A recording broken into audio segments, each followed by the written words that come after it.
we're back with another edition of the Vulcan Nation podcast. I'm your host, Ryan Barnhart, Director of Alumni Relations. We're continuing our conversation with the 2020 Alumni Association Award recipients. And today we're very pleased to welcome the C.B. Wilson Award winner for Distinguished Faculty. I'm pleased to present a professor of history at California University of Pennsylvania, a former professor of mine and a gentleman I consider definitely a mentor in higher education. We're pleased to welcome Dr. Kelton Edmonds today. Doc, what's up, man? Welcome to the show.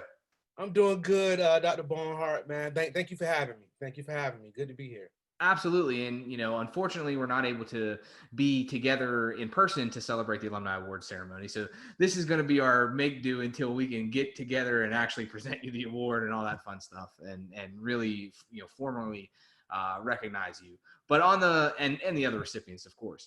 But on the show, we like to just hop right in, man, and get down to business and allow our guests to kind of introduce themselves.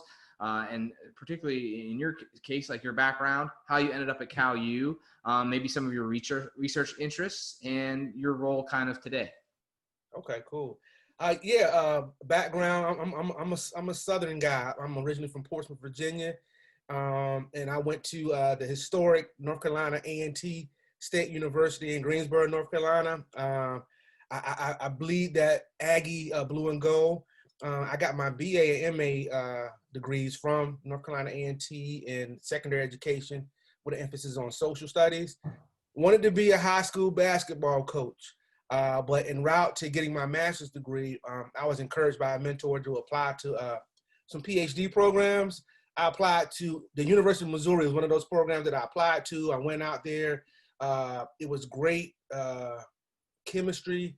They courted me. They told me that they could facilitate my research interests. They had supportive faculty, and no pun intended, but the rest is history. So I ended up getting my PhD in 20th century U.S. history with an emphasis on the African American experience. So my research more specifically looks at the evolution of Black student activism, and I used North Carolina A&T in the 60s as a case study, how they went from sparking the nonviolent sit-in movement in 1960, and I take it all the way up to 1969, where we have this almost militant confrontation between law enforcement and the students on campus and so forth, which really contextualized the climate in the United States at that particular point in time. So that's just a little bit about my background and my research interests. I research a number of things and teach a number of things. I've been at Cal U. My goal was to get as close back to home since I was in the Midwest for 7 years. I taught a year in Wisconsin. I wanted to get back as close to home. And when I was applying to schools to teach at, I saw this interesting looking program, the Frederick Douglass Institute for Visiting Scholars, this one-year appointment. I applied, I was accepted, and I thought I would be at Cal U for that 1 year as a visiting scholar. I came here and I fell in love with the campus, man, to be honest with you. My colleagues, the students were wonderful. And I really felt like I could make this home. So ironically, the history department had, they were hiring for a tenure track position in U.S. history with an emphasis on African-American history that particular, that following year. I applied and they accepted me, and I've been going hard ever since. So that's a roundabout way of how I ended up here for my 16th academic year, which began this year. So yeah. Oh, that's great. And it's hard to believe that it's, you've been here. It seems like, that you're like, I don't know, maybe that's just me showing my age, but I was a freshman when you started, you know what I mean? And so I always think of it like kind of in that same boat too. But I think your story, and how you got to the university and falling in love with it. I mean, that's I know you didn't graduate from Cal, but that's a very, that's a familiar thread through a lot of the stories that we talked to alumni about. They got there and they fell in love with it. And I know other faculty members that I've talked to kind of in the same boat. So that's kind of cool to hear. But let's unlock a little bit more of your story, right? So, we talk about to alumni and prospective students about how Cal U is this place where you can come like blank slate and kind of, unlock your story. pathways are going to unfold for you. You're going to make connections and learn things that are going to help you throughout your career further on. As a faculty member, I think we can relate that a little bit, as well. So how has your career unfolded, from your time at Cal U? And more specifically, maybe, what does it mean now that you've been here for this time to see alumni that maybe you reconnect with, or people that you impact in the classroom? What does it mean to you to be shaping those individuals that you teach on the daily? It means everything. That's the most rewarding part, if you ask me. One, the interaction and the engagement with students in the classroom, seeing their maturation process, seeing freshmen come in and how they blossom over the years, like yourself, and just being a part of that process is extremely rewarding. And I really feel like it's my calling. But in addition to that, number two would be after students graduate, and my communication levels with past students, and how I'll get an email, at least 2 emails per semester.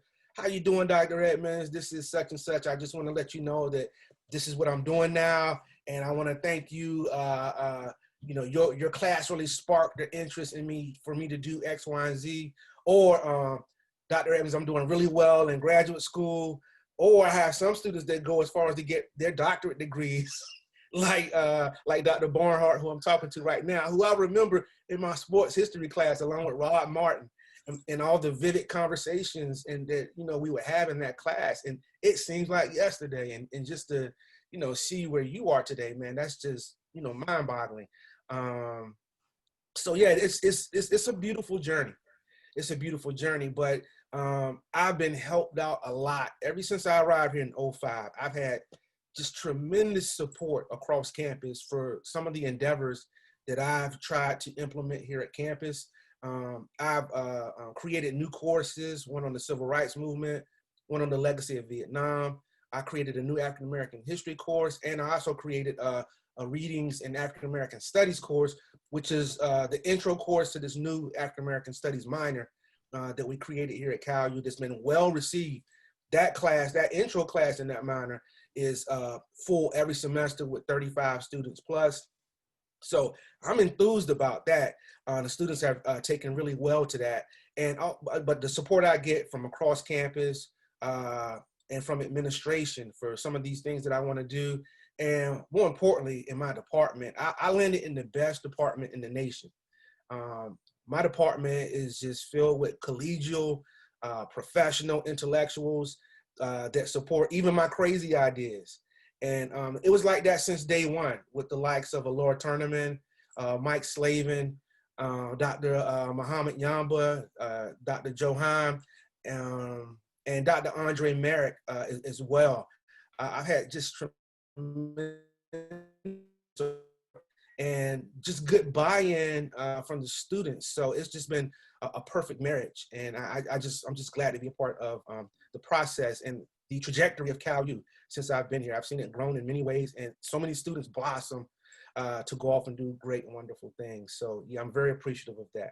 No, and I think it's very indicative of, your impact on the university. I mean, these are lasting changes, I think, that you've brought about, that have really, improved, whether it's the diversity or the outlook or the exposure that students have to things, to make them well-rounded, to give them this well-rounded college experience in a place that's, maybe a little geographically isolated, like California, Pennsylvania. So I think that's, impressive, and speaks a lot to your legacy and impact as well. And let's talk about that. You already talked about the supporting cast a little bit, folks that in your department that have kind of helped you throughout. But I want to talk about my favorite part is the hip hop conference. I think that is, I think that is very, and it's come up in other podcast episodes with other alumni that we've talked about. They bring you up as one of their favorite professors or classes that they really enjoyed, or, mentorship that you give them. And the hip hop conference is the one that comes up a lot. So, can you tell us a little bit about where that idea came from and what you see it as, its impact or its legacy on campus? Because it's more than just like, it's not like a concert. It's these thought-provoking, deeper conversations about how, this genre of music is really woven into the fabric of a larger part of our society. And I think it's important to talk that. And I think it really helps students to relate to a lot of things. So can you just give us a little bit of background on how that came about? And Yeah, well, I'll say this. I think Cal U has one of the most impressive and beautiful campuses in this region of the country. But in some ways, like when you talked about isolation, it's kind of like an oasis. So surrounding Cal U, there might be a void and things for students to do. So I really felt inclined to try to bring as much meaningful programming and meet students where they are and things that they encounter or consume every day, like hip hop subculture, and just intellectualize it, somewhat. So these artists, these producers, even some of these authors that talk about hip hop that they read, let's bring them to campus and actually talk to them and have some great dialogue. And I was surprised by how well students took to it the first time we did it in '05. And we haven't stopped ever since. And it's, grown bigger and bigger and bigger everywhere. People from, DJ Drama to Talib Kweli, to Common, to Chuck D, to Dougie Fresh, to KRS-One, to Dead Prez, to Black Thought, to Dr. Michael Rick Dyson, to Dr. Trisha Rose, to Trayvon Martin's mom, to Charlemagne. The list goes on and on and on. And the students, they show up and they look forward to it. And I definitely try to let students play a role in the planning, bringing the ideas, and also moderating. And then, we had that main keynote panel, but we had these breakout sessions as well. So we might have a breakout session on Trayvon Martin when that incident happened and so forth, or a breakout session on the N-word. And it's been a staple of spring programming on our campus, and I'm just happy to be a part of that. And I'm really happy the way that students and faculty and staff have taken to it. And again, that support comes as high up as the president and the provost every single year in terms of the funding for that. And again, it's really about meeting the students where they are. What is something that they do? Students are infatuated with sports and music, right? So let's engage them on those levels, outside of the classroom, because outside programming is in some ways just as important as what goes on inside the classroom. It's the perfect complement. And when I think about when I was in college, some of the things that still stand out to me to this day would be some of the guest speakers who came to my campus when I was there.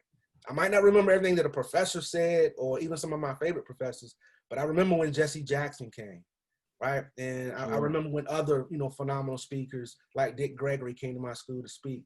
I'll never forget that and some of the specific things that they said. So, I'm really happy to be a part of that. The Hip Hop Conference, which happens every year and kind of emerged out of Black History Month programming, which has been institutionalized here at Cal U, and I'm very happy about that. But also, we do a sport history roundtable at least every 3 to 4 years. And one of my favorite events that I've ever done, I love all these keynote panels, is when we kind of merged the Hip Hop Conference with the sport history roundtable, and we brought ESPN's Stephen A. Smith here. And the response to Stephen A. Smith coming to Cal U's campus was so robust that we had to move it to the new Convocation Center. And we just had a great crowd, and the students were, all for a month leading up to that, students were just coming up to me, students that I didn't even know, like, is it true that Stephen A. Smith is coming here about Edmonds? I'm like, yeah, he's coming, make sure you're there. Make sure you're there on time. So yeah, man, it's been fun. It's been fun giving the students something to look to and them being able to take some meaningful things away, because in the aftermath of the panels and the conference, we break it down and talk about key things to take away, et cetera, et cetera. And that's always been my favorite part, I think, is outside of the keynotes, are those panel discussions, because I think you really can get to a lot of the, the real conversations, and it's a participative, event. I think that, and like you mentioned, and I think it's absolutely true, that perfect complement to the classroom learning are those outside experiences that maybe help shape your thought process, or pick up something that Stephen A. Smith said that you can reflect on in your career, or things like that. So yeah, absolutely. I definitely couldn't agree more there. We like to have fun on the show too. Not that it's not important to talk about these higher level or meta things, but we also like to have some fun here. So if you're cool with that, play a little lightning round here. Yeah, let's do it. All right, cool. So aside from Stephen A. Smith speaking at the hip hop and sports conference that year, do you have any other favorite, like outside of the classroom, Cal U memory? Wow. And it's a PG-13 show too. I just want to throw that out there. I like. Can I pinpoint one of the hip hop conferences? Yeah, absolutely. Yeah. The one time we had Common and Chuck D on the panel, that was awesome. And those are two of my favorite artists. So I was just elated to have them here, especially at the same time. So yeah, that was when I'm outside of Stephen A. Smith. That was my second. That's number 2 for me. I got you. I recall them being there as well, and that was also a very good panel. If you haven't picked up on this, I am a habitual hip hop conference attendee. So for folks listening at home, all right. So that translates well. So we're building the ultimate Cal U playlist. So do you have a song that reminds you the most, or maybe it's 2 songs that remind about your time as a faculty member at Cal U? Yeah, and they kind of relate to my class because every semester, one is old school. Every semester in my Afro Part 2 class, when we look at the Civil Rights Movement, we look at this series called Eyes on the Prize. And we always play this song, Keep Your Eyes on the Prize. And I make the students really uncomfortable because I tell all of them they have to learn this song. And I'll make them stand up and actually even sing it in class. And they go along with the fine, but that song just always stands out to me. Keep your eyes on the prize, hold on. And then I got to go to my man Nas, because every semester when we get to talk about hip hop as a subculture, I'll break down some of the all-time greats. And it's one particular song that I get to, and we have good discussion about. It's a song by Nas, I Know I Can, and he will mix some classical music in that, and he's talking to the kids. I know I can be what I want to be, and that call and response that he has with the young people, how that resonates, and it's just a beautiful song. And I think out of the old school songs that I introduced to my students with the old school hip hop, because I let them introduce new school hip hop to me too. All right, because I want to learn. I learn a lot from my students, but that's the one that they take to the most. They like that one the most. So that's my go-to every year when we talk about hip hop. I dig it. I mean, you can't beat Nas. I mean, yeah. Did you like the new album? Did you hear the new album yet? Not all of it. I heard 1 or 2 of the cuts. So yeah, that's my guy right there. So. I got you. Yep, I'm with you there. All right, great food debate on campus. What's the best meal that you eaten or favorite place to eat at Cal U? It could be on campus or like in the local community, but do you have a favorite food place? All right, can I give you 3 things? Yeah, go for it. I think Cal U has great pizza. So going into the student union and getting a slice from any of the various pizza places, that's always a good go-to for me. If I'm moving a little bit off campus, you got to go at Loggerheads, man. Give me some wings and some lager fries.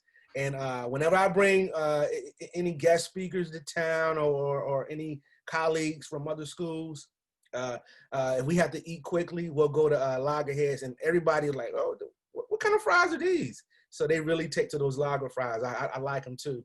And then if I want to get a little bit more sedity, I'll take, and we have time on our hands, I'll take them to the back porch, which is about 20 minutes away. They have great crab cakes. So those are my, I took Tommy Smith there. That was another great event too. We had Tommy Smith from, who did the Black Power salute. In Mexico City, right? Yeah, my man. See, I took that class, sports history. I was there. I showed up. Yeah, we took him to the back porch and he loved it. So he had the crab cakes. So, nice. They have pretty good ribs. I mean, they're okay. They're not like, they're not a rib joint, but the ribs aren't bad there. Okay.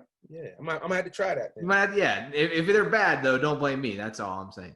Dr. Edmonds, thank you again so much for taking time out of your busy day. I know, with classes and everything going on right now, the pandemic, I know you're very busy. So we thank you for taking the time out. And again, congratulations on the CB Wilson Award. I know I don't think there's anyone more deserving of it. But before we go, we always like to ask our guests to give us like their last words of wisdom, or if those students that we're talking about that maybe haven't, want to reconnect with you, what's a good way to maybe for them to reach you? Oh yeah, thank you for saying that. In parting, I like to say this. I'm at Edmonds, EDMONDS_K at calu.edu. You can call, you can email and ask me any question. And I'm really definitely try to jump in one of my classes. I encourage everybody to do that, as we are committed to social justice and diversity. And but this new African American Studies minor, consider it. It's always good to have a minor or two minors as an undergraduate, because that makes you more marketable and it broadens your horizon. It makes you that much more of a critical thinker, and prepared for your world when you leave Cal U. So definitely consider taking the African American Studies minor. We have great professors in that particular minor. And contact me if you have any questions about that, or just anything about Cal U. I'm Vulcan Nation all day and every day. I had so many just wonderful students, including former athletes that I'm so proud of.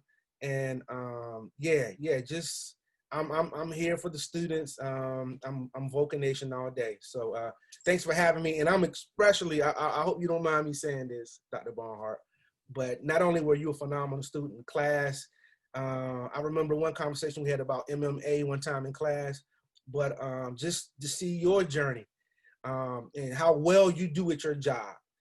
You are phenomenal at your job. I'm just so proud of you, man, and just keep up the good work. So yeah, thank Well, you. I really appreciate that. And I hope it's a reflection of the guidance and mentorship I got from you. I mean, like people maybe that don't know me, like outside of Cal U, like I teach, I'm an adjunct at play, and I'm an adjunct now at the doctorate level in sport management. And I teach like sport history. So I like think back to things that like we talked about in class, and like perspectives that you brought up for me. And I try to pass that on to my students now.